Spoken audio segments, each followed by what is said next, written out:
பனையூர் தமிழக வெற்றிக் கழகத்தின் அலுவலகம் இன்று பரபரப்பாக மாறியிருக்கிறது.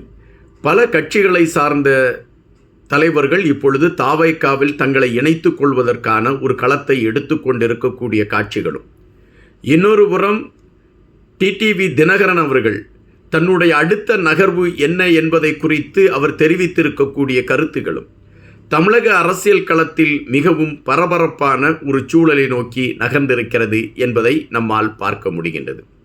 தற்பொழுது உள்ள சூழலில் தமிழக வெற்றிக் கழகத்தை மையப்படுத்தி பெரும் படைகள் திரண்டு கொண்டிருக்கக்கூடிய களங்கள் எதனை மையப்படுத்தி உருவாக்கி இருக்கிறது?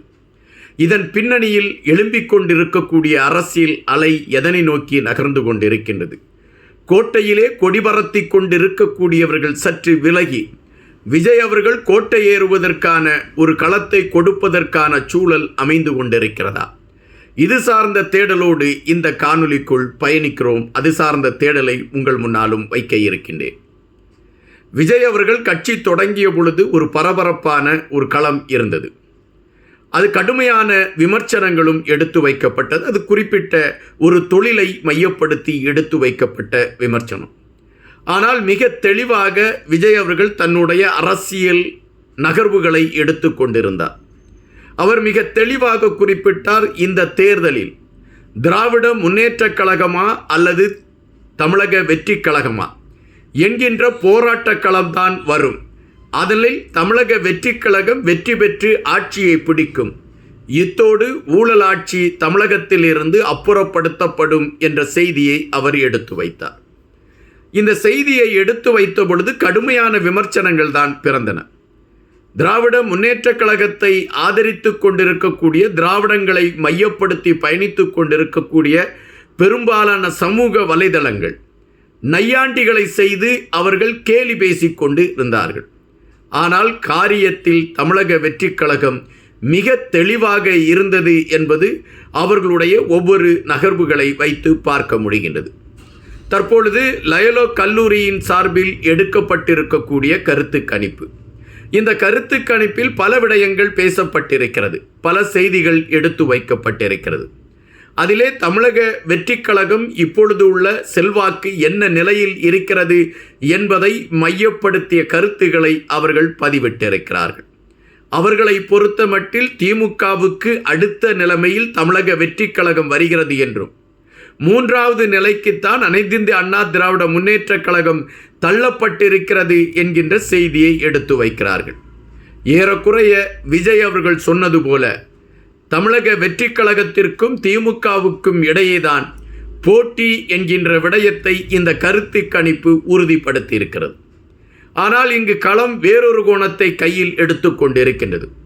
தமிழகத்தில் இருக்கக்கூடிய பெரும்பாலான வீடுகளில் இருக்கக்கூடிய இளைஞர்கள், பெண்கள் அனைவருமே ஒரே ஒரு வார்த்தையை சொல்கின்றார்கள். அது என்ன வார்த்தை என்றால், இந்த தேர்தலில் விஜய் அவர்களுக்கு வாக்களிப்பதுதான் சிறப்பு என்று நாங்கள் நினைத்திருக்கின்றோம். எனவே அதனை மையப்படுத்தி கொண்டு அந்த வாக்களிப்பதற்கான முயற்சிகளை நாங்கள் எடுத்திருக்கிறோம் என்கின்ற செய்திகளை எடுத்து வைக்கிறார்கள். இது பரவலாக குக்கிராமத்திலிருந்து நகரம் வரை இதே கருத்து எதிரொலிக்கிறது. அப்படி என்றால் ஒவ்வொரு வீடுகளிலும் 2 வாக்குகள் வீதம் விஜய் அவர்களை நோக்கி திரும்பி இருக்கிறது என்பதை விட விஜய் அவர்களுக்காக அது பலமாக இருக்கிறது என்பதை நாம் இங்கு பதிவு செய்ய வேண்டியதாக இருக்கின்றது. இன்னும் 4 அல்லது 5 மாதங்கள் இருக்கின்றன. இந்த 4 மாதத்திற்குள் தேர்தல் களத்தில் விஜய் அவர்களுடைய கட்சி எடுக்கக்கூடிய நகர்வுகள் பல அதிர்வலைகளை ஏற்படுத்தும் என்பதைத்தான் இன்றைய பனையூர் நிகழ்வு எடுத்து வைத்திருக்கிறது என்பதுதான் நிஜம். இன்றைய பனையூரில் நடந்திருக்கக்கூடிய களம், அங்கு பெருவாரியாக வந்து இணைந்தவர்களுடைய நிலைப்பாடுகள், பல கட்சிகளில் இருந்து தங்களுடைய கட்சியின் பதவிகளை விட்டுவிட்டு தமிழக வெற்றிக் கழகத்தில் நாங்கள் இணைந்து கொள்கிறோம் என்று அவர்கள் கூறிய கருத்து, திராவிட முன்னேற்றக் கழகத்தை சார்ந்த நிர்வாகிகள் கூட தங்களுடைய பதவிகளை தூக்கி எறிந்துவிட்டு தமிழக வெற்றிக் கழகத்தில் இணைகிறோம் என்று அவர்கள் சொல்லி இருக்கக்கூடிய களம் ஒட்டுமொத்தமான மாற்றத்திற்கான அரசியல் களத்தை அது விதைத்திருக்கிறது என்பதைத்தான் பார்க்க முடிகின்றது. இது ஒரு சாம்பிள் தான், இன்னும் பின்னால் வர பலர் இருக்கிறார்கள் என்கின்ற செய்திகள் பரபரப்பாக பேசப்படுகின்றன. பனையூர் இன்று பரபரப்பாகி இருக்கக்கூடிய நிலைமை இனியும் தொடர்ச்சியாக தொடர்ந்து கொண்டு இருக்கும் என்கின்ற களங்கள் பேசப்பட்டு கொண்டு இருக்கிறது என்பதுதான் நிஜம். இந்த சூழலில் தற்பொழுது டிடிவி தினகரன் அவர்கள் எடுத்து வைத்திருக்கக்கூடிய செய்தி, அவருடைய கட்சியின் பொதுக்குழு செயற்குழு கூடி இன்று அவர்கள் கூட்டம் நடத்தி இருக்கின்றார்கள். அந்த கூட்டத்தில் பல விடயங்களை குறித்து பேசியிருக்கின்றார்கள், தீர்மானங்கள் நிறைவேற்றி இருக்கின்றார்கள். அந்த தீர்மானத்தில் அவர்கள் எடுத்து வைத்திருக்கக்கூடிய கருத்து, திராவிட முன்னேற்றக் கழகத்தின் ஆட்சியில் நடைபெற்று கொண்டிருக்கக்கூடிய இயலாமை, ஊழல் போன்ற பலவற்றை மையப்படுத்திய செய்திகளை கடுமையாக எதிர்த்து அவர்கள் பதிவு செய்திருக்கிறார்கள். அதுபோல அந்த பொதுக்குழு ஒரு உரிமையை அல்லது ஒரு அங்கீகாரத்தை டிடிவி தினகரன் அவர்களுக்கு கொடுக்கிறது. அது என்ன அங்கீகாரம் என்றால், வருகின்ற தேர்தலில் கூட்டணி அமைப்பதற்கான உரிமை, களம் அனைத்தையுமே டிடிவி தினகரன் அவர்கள் மேற்கொள்வார். அதற்கு இந்த பொதுக்குழுவும் செயற்குழுவும் அதற்கான அனுமதியை கொடுக்கிறது என்று அவர்கள் குறிப்பிட்டிருக்கிறார்கள்.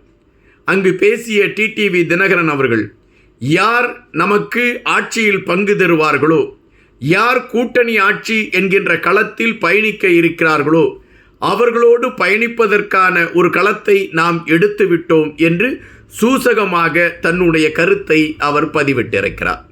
அப்படி என்றால் டிடிவி தினகரன் அவர்களுடைய கட்சி தாவேகாவோடு கூட்டணி அமைப்பதற்கான ஒரு களமாக அது அமைந்துவிட்டது என்பதுதான் அரசியல் வல்லுநர்கள் பலர் எடுத்து வைக்கக்கூடிய கருத்தாக இருக்கின்றது. இது ஒருபுறம் பேசுபடு பொருளாக இருக்கக்கூடிய சூழலில் இன்னும் பலர் தமிழக வெற்றி கழகத்தில் தங்களை இணைத்துக் கொள்ள வேண்டும் என்கின்ற வேகத்தோடு அவர்களுடைய பயணங்கள் வரையறுக்கப்பட்டு கொண்டு இருக்கிறது என்கின்ற விடயத்தையும் நாம் உன்னிப்பாக பார்க்க வேண்டியதாக இருக்கின்றது. தற்பொழுது உள்ள சூழலில் அரசியல் களத்தில், குறிப்பாக தமிழகத்தில் ஆட்சி பீடத்தை நோக்கி நகர்ந்து கொண்டிருக்கக்கூடிய கட்சி என்பதை விட ஆட்சி பீடத்திற்கு இந்த கட்சி தான் அடுத்த முறை வருகிறது என்பதை உறுதி செய்திருக்கிறது தமிழக வெற்றி கழகத்திற்காக மக்கள் எழுப்பியிருக்கக்கூடிய ஆதரவு அலை. இவைதான் திமுகவை அச்சம் கொள்ள செய்திருக்கிறது. எனவேதான் பல திட்டங்கள் அவசரமாக அறிவிக்கப்படுகிறது.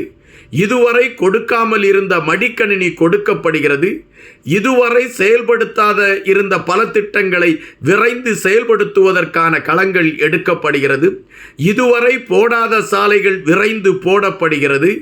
இதுவரை பேசாத அமைச்சர்கள், இதுவரை மக்களை குறித்து சிந்திக்காதவர்கள் மக்களை குறித்து சிந்திப்பதாக நடிக்கக்கூடிய களங்கள் இப்பொழுது உருவாகி இருக்கின்றன.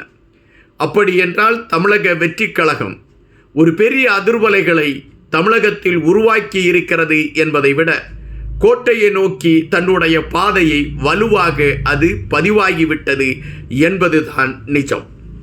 நன்றியுடன் இன்பா.